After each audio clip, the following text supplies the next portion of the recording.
Welcome to the History of the World podcast. My name is Chris. This is episode 22, Early Mesopotamia.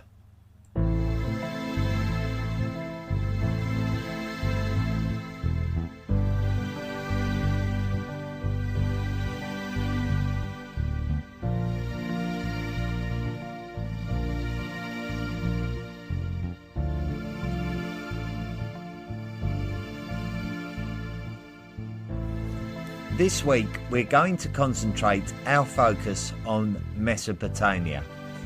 If you pick up an atlas of the world, you are likely not to find Mesopotamia on it.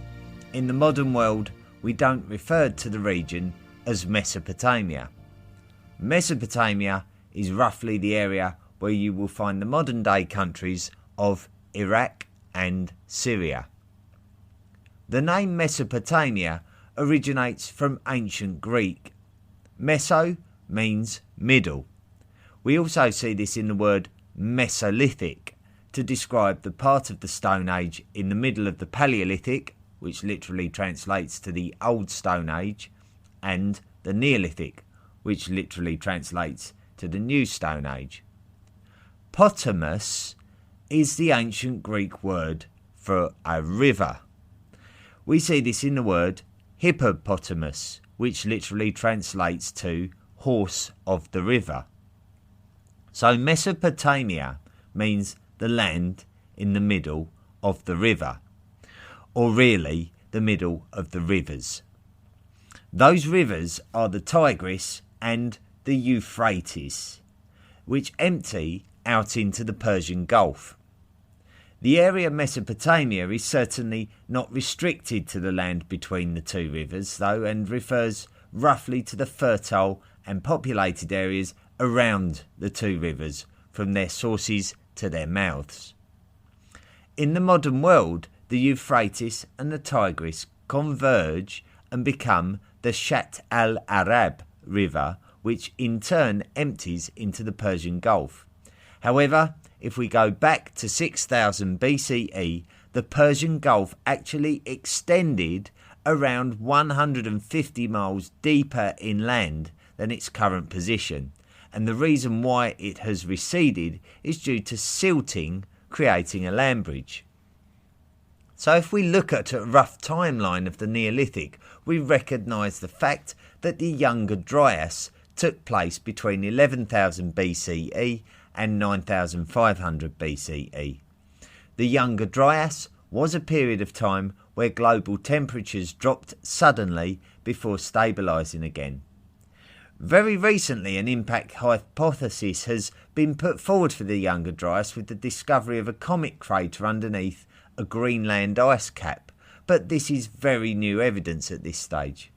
What we do know is that temperatures suddenly dropped in the Northern Hemisphere in particular, and we believe that this may have exacerbated conditions in which the Neolithic Revolution occurred. Certainly, in the Fertile Crescent, which is the wider area that contains Mesopotamia, agriculture and farming, metallurgy and megalithic constructions started taking place, with the associated sedentary lifestyle of those humans practicing these things leading to the development of villages, and then through the development of trade networks and social hierarchies, the first towns and in turn city-states. If we go back to the geography of Mesopotamia, you will recall that it refers to the area around the two rivers, the Tigris and the Euphrates. Both of these rivers begin in the mountains of modern-day Turkey, and we can refer to this area where the rivers are near their sources as northern Mesopotamia. The two rivers in turn ultimately end up at the Persian Gulf, and we can refer to this area as southern Mesopotamia. It's important to remember these references when we start our discussion about the emergence of Neolithic cultures in Mesopotamia, as there are distinctions between the two. Halaf culture. The first discoveries relating to the earliest distinguishable Neolithic cultures of Mesopotamia were made in the early 20th century. One very important site of northern Mesopotamia is Koba Huyuk, alternatively named Sakça Guzu, which can be found in the southeast of Anatolia in the modern country of Turkey. Koba Huyuk was occupied for around 6,000 years, starting from the 7th millennium BCE, and it is one of the earliest sites associated with the Halaf culture.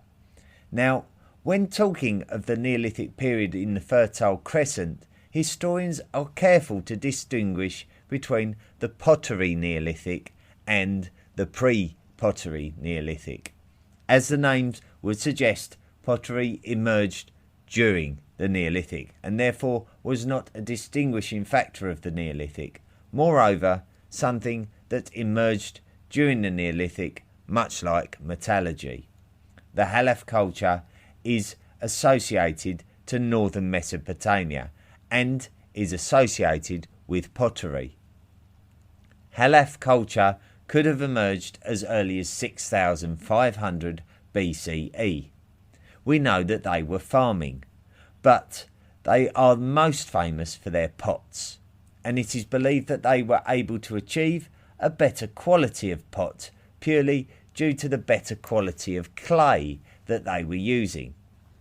The bowls, plates and vases appearing from this area during this time period were decorated artistically and carefully. Most artifacts are very eye-catching. They were also creating ceramic figurines, as we shouldn't be too surprised to find. The culture of figurine creation is something very closely linked to human history in general. The Italian archaeologist Marcella Frangipani, who was born in 1948, has written texts which concentrate on the archaeology of the earliest Mesopotamian societies, and notes that the Halafian culture was very widespread, but originally was believed to be localised, and its success saw the culture spread out across the whole of northern Mesopotamia.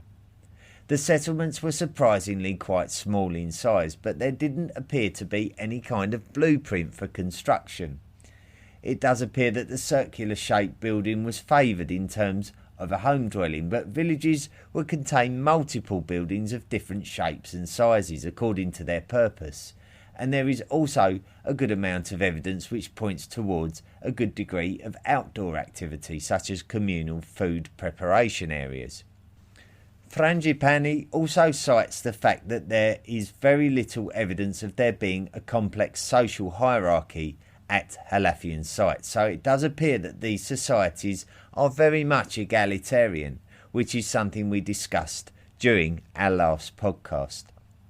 At some point we do believe that the societies of Mesopotamia grew so large that it was vital for there to be a class-based society in order to keep the society from breaking apart.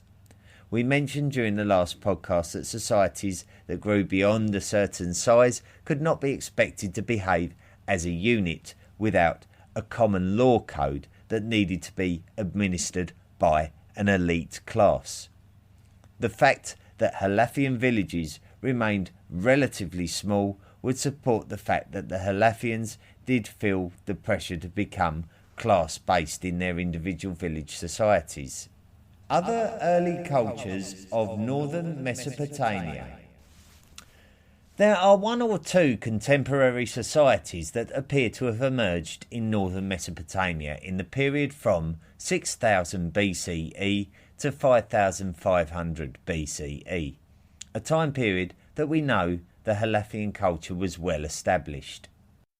The Hassuna culture was emerging in the foothills of the very northern fringes of Mesopotamia, north of the Tigris. Evidence of domesticated animals and farming tools such as sickles points towards a confident agricultural existence and the requirement for a sedentary lifestyle.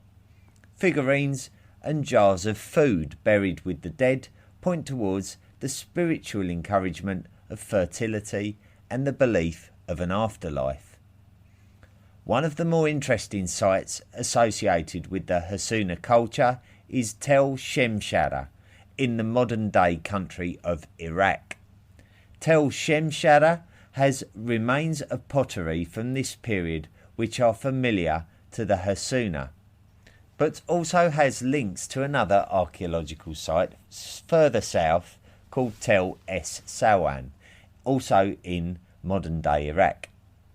This is the type site for another culture called the Samara culture. So let's get this straight. The predominant culture of northern Mesopotamia was the Halaf, a culture which may have emerged around 6500 BCE. The Halaf culture spread outwards from its origins, but at the same time another distinguishable culture emerged to the northeast of the Halafian called the Hassuna. The Hassuna would then appear to develop a strong cultural link to the Samara culture, which developed to the south. So we are talking about three distinguishable cultures emerging in northern Mesopotamia by the year 5500 BCE. This is a bit of a guess based on archaeological evidence, so it may not accurately be the case, but it's an educated guess. The thing with the archaeological sites of the Samara, such as Tel Es Sawan, is that they are clearly practicing irrigation of the river. This is another thing that we have talked about in the last podcast as something that we associate with the expansion of villages into towns and the establishment of social hierarchies. And if you remember, we said earlier that there was no evidence of this in the small egalitarian Halaf sites. Could this have been the beginning of the end of the Halaf culture? Southern Mesopotamia. During the last podcast, we discussed the emergence of the first city-states, and we discussed one of the very first to emerge, that of Eridu. Eridu emerged perhaps around 5400 BCE.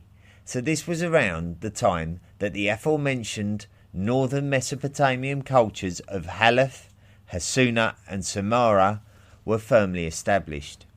Previous to the existence of Eridu, it appears that there was human activity in the area. And we know this due to excavations at an archaeological site called Tel El Ueli in the south of modern-day Iraq. We really don't know a lot about the people of Tel El Ueli, but we do know that they were cereal producers, which tells us that they were agricultural. Whether or not they were irrigating the nearby Euphrates is not obvious, but they would have certainly had to have used the water of the river to counterbalance what is believed to have been a very arid place to live. These peoples of Tel El Ueli are believed to have represented the first peoples of southern Mesopotamia, belonging to the culture which dominated this area for almost 3,000 years, the Ubaid culture.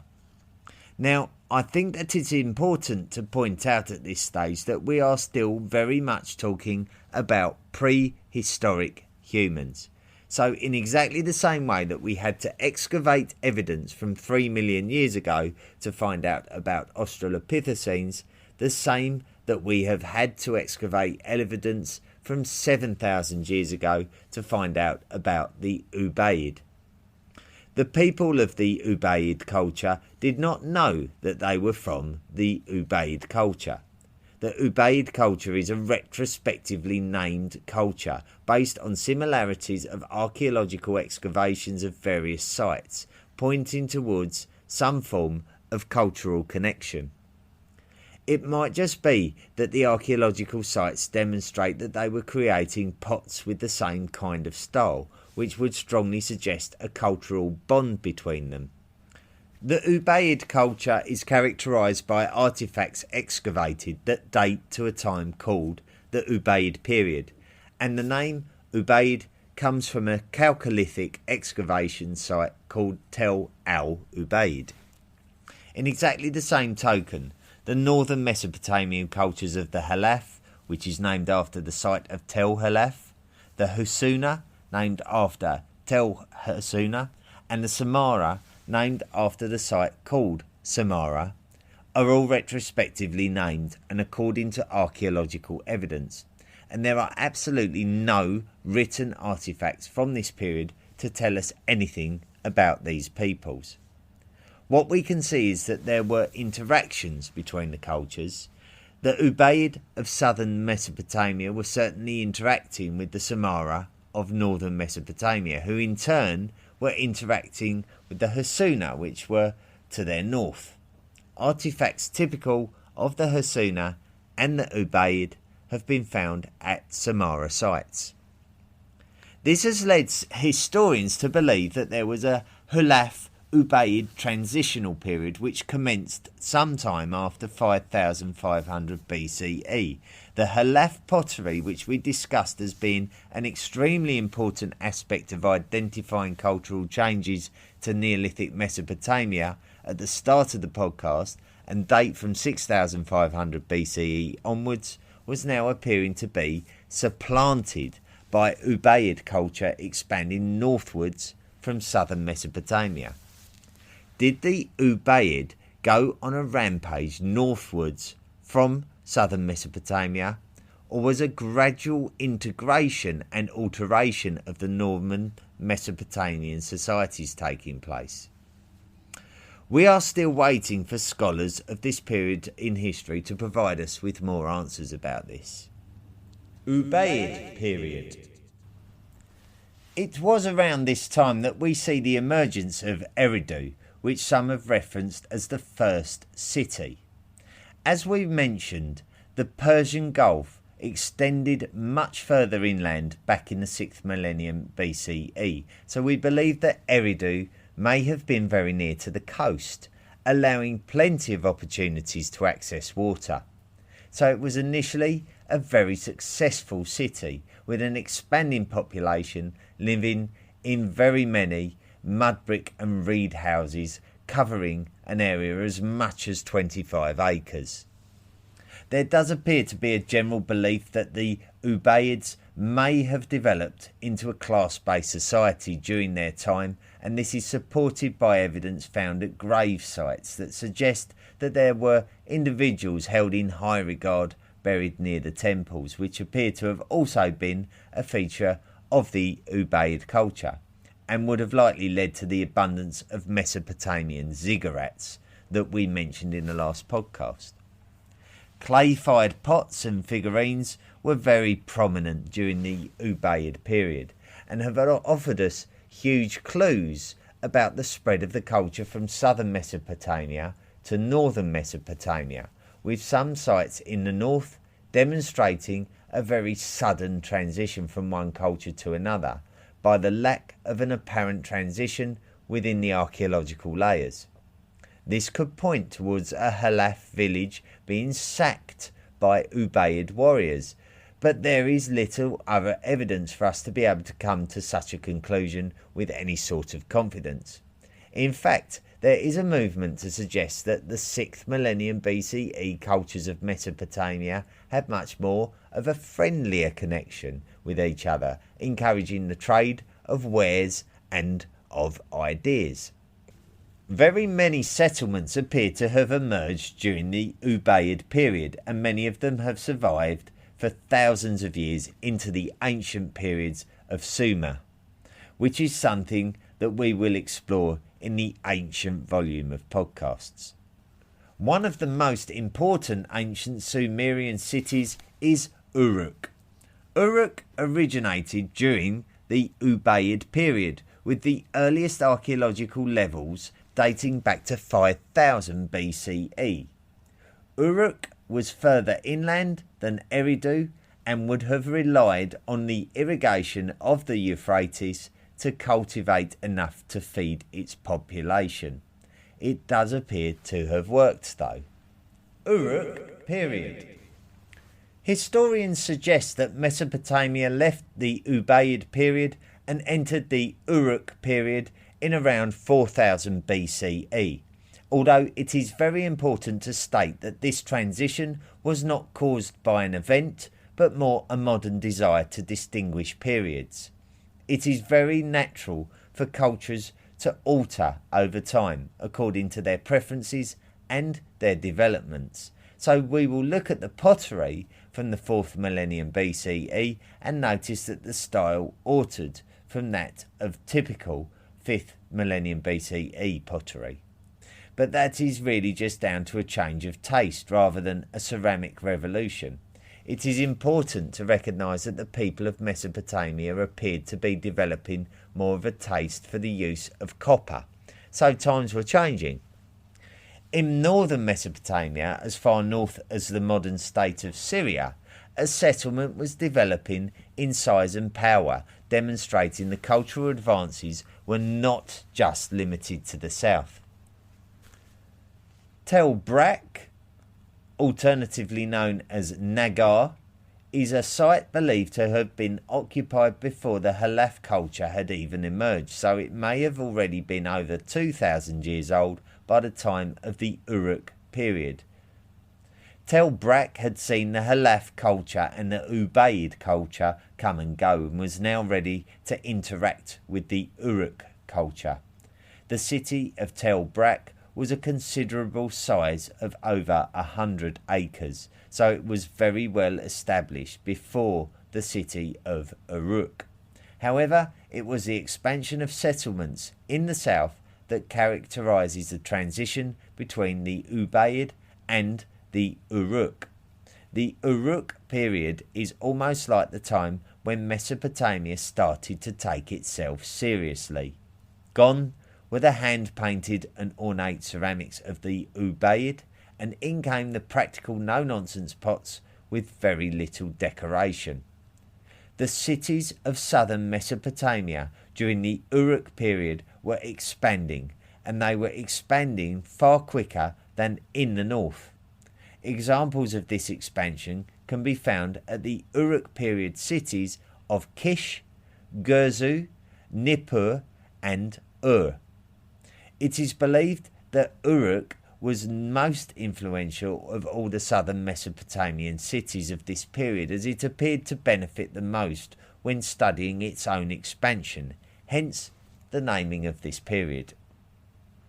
Let us have a closer look at these very practical ceramic bowls that appeared during the Uruk period, as they surely carry a message with them. Humans didn't just suddenly stop wanting to have attractive looking kitchenware. There must have been more to the change than we have mentioned already. Dr. Julian Reid is a British archaeologist born in 1938 and a curator at the British Museum. He has a very interesting opinion on these beveled rim bowls, as they were very significant to the Uruk period. Not only do we recognise that they were mass-produced in Uruk, but ultimately throughout Mesopotamia. They were bland and unattractive, and obviously manufactured for practical purposes. Dr. Julian Reid has suggested that workers may have been paid with grain, and that this would have been carried in the bowl. This is a very interesting suggestion, as during the last podcast we recognised that in a class-based society, anybody without skill or leadership qualities would have been consigned to the working class, and that they would have been the people assigned to plough the fields, to remove the silt from the waterways, and even to fire the clay bowls. There would have been a large working class, and they would have needed to have been paid for their work. Therefore, the bowl full of grain would make perfect sense. These beveled rim bowls from the Uruk period were found all over Mesopotamia, demonstrating the spread of the idea. Did the idea originate in Uruk? Well, we really don't know, but it was a successful idea and one of the first examples of a mass-produced product.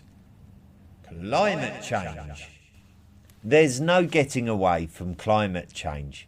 It's like watching a film with a predictable plot only to find there's a twist in the tale. It does appear that somebody turned the temperature up in Mesopotamia during the Uruk period of the 4th millennium BCE. The silting of the Persian Gulf started seeing the recession of the coastline back towards the ocean. Pressure on societies to create more effective means of irrigation was necessary, but still irrigation methods increase the salinisation of the land, making it harder to cultivate crops in the more salty and dry conditions caused by the increase in temperatures. As ever, when human societies face pressures, we often find out just how good we are. The need for effective administration of the cities of Mesopotamia was paramount. Those cities that could not be sustained would have to be abandoned. This may account for the expansion of Uruk culture in any case, as those societies of the Persian Gulf may have packed up and left their settlements in search of more fertile lands further north up the Euphrates and Tigris rivers. There does appear to be a migration from Mesopotamia to Chogamish on the western edge of the modern-day country of Iran, but this is also not the first instance of Mesopotamian migration in that direction, as Samarra and Ubaid artifacts have also been found in this area. What we do find in Chogamish, though, is a form of Mesopotamian accounting. Now, here we are about to talk about something, an extremely significant point of human history, and one that we inevitably need to encounter when making the journey from the prehistoric to the ancient, as accounting is to some degree the defining thing which separates the two. Accounting. Let's have a look in the dictionary at the word account. An account is a report or description of an event or experience. So this is something that is vital to history. History is the reports or descriptions of events and experiences. Prehistory is called prehistory for that very reason, that we do not have any accounts of what happened. It is the reason why everything that I have described in the last 22 podcasts have been based on archaeological evidence. When we enter the ancient period, we will start to see more and more contemporary accounts emerging, and therefore we will be describing real history. Another definition of account is a record or statement of financial expenditure and receipts relating to a particular period or purpose. Now, this is going to be absolutely vital to the class-based societies of Mesopotamia that we have been talking about, that are coming under more and more pressure as a result of the changing environment. We are talking about thousands of people living in one place and having to follow the code of the city. If crops are failing, then people are getting hungry. And if people are getting hungry, then people are getting desperate. And if people are getting desperate, then they are really not going to give two hoots about their city's law code. So to keep control of the population, the ministers of the cities must govern fairly to prevent mass uproar, and this may need to be done by keeping written accounts of transactions so that it can be proved that everyone received their fair share. Cuneiform. So we arrive at the cusp of an amazing time in the history of our world. As the Uruk period cities grew and took on more and more pressures, there would have had to have been more of a solid trade network between the cities, and this is proven by the dispersal of artifacts from this period. In order to have an effective trade network and internal distribution program within the city, you would have had to have had a record of transactions. The emergence of cuneiform is attributed to the Sumerians from the 31st century BCE. It originally started out as a set of pictograms which were inscribed onto a clay tablet using the stem of a reed, which would have been sharpened for an effective inscription.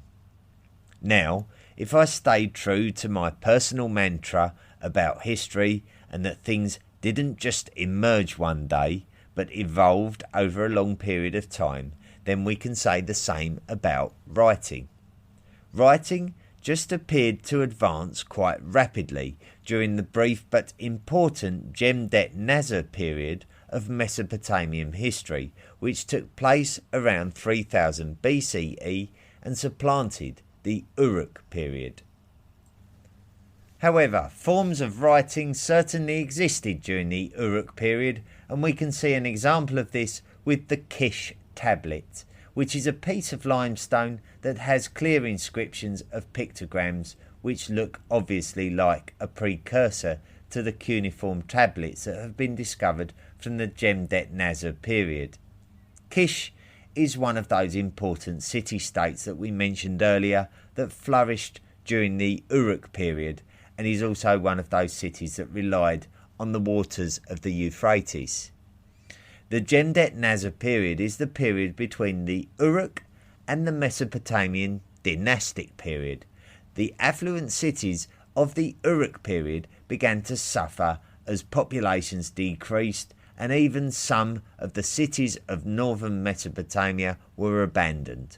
It would be the responsibility of the Sumerians to bring prosperity back to the Mesopotamians, but that is a story for volume 2 of the podcast, as the next time we visit Mesopotamia will be to investigate its ancient cultures.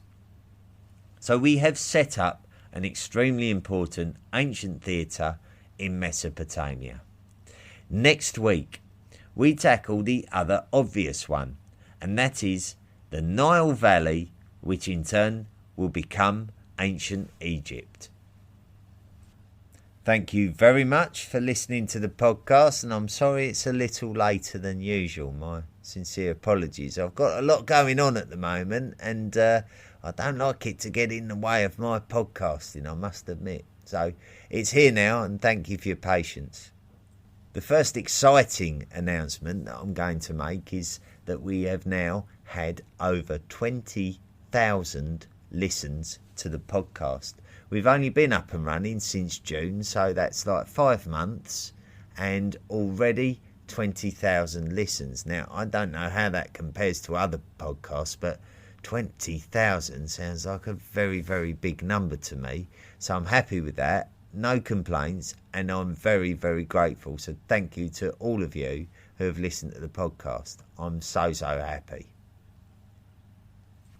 We really didn't get too much feedback at all on the grub truck that is to be found in Idaho.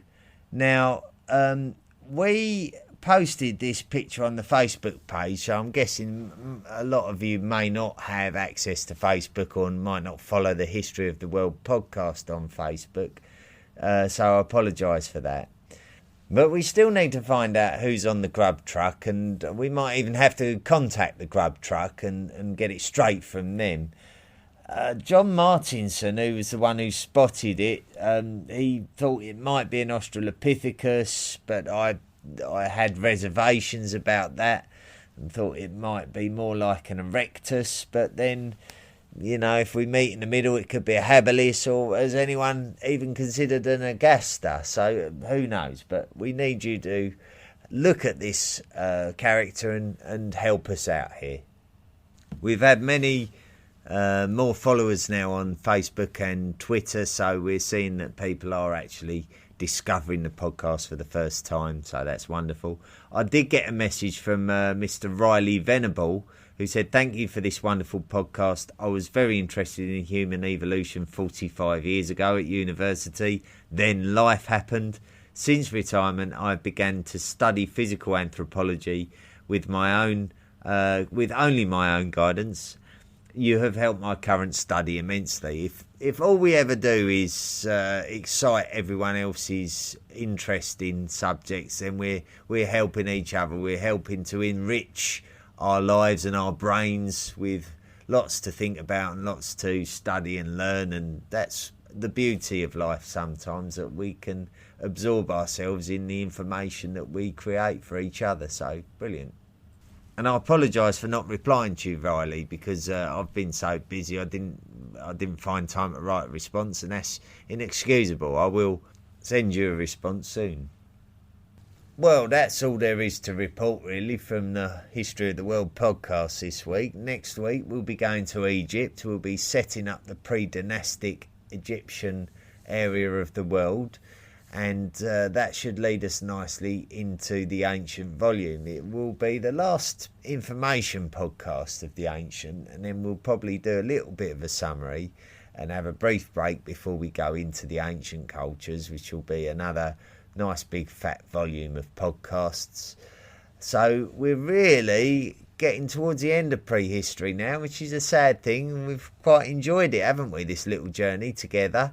Learnt a lot about different things, and certainly the prehistoric, the evolution of humans and our cousins, and obviously the emergence of European cultures and the Neolithic. It's been an absolutely fascinating journey. So next week we'll try and round off the Neolithic and then summarise it all. And until we do that, have a great week, everybody, and we'll join up again next weekend. Thank you. The History of the World podcast is hosted by Audioboo. It is available on Spotify, Apple Podcasts, Overcast, Castbox, Podcast Republic, Stitcher and TuneIn. You can also find it on Deezer, Google Podcasts and Radio Public. Feel free to email the show at historyoftheworldpodcast@mail.com, join our Facebook page and follow us on Twitter.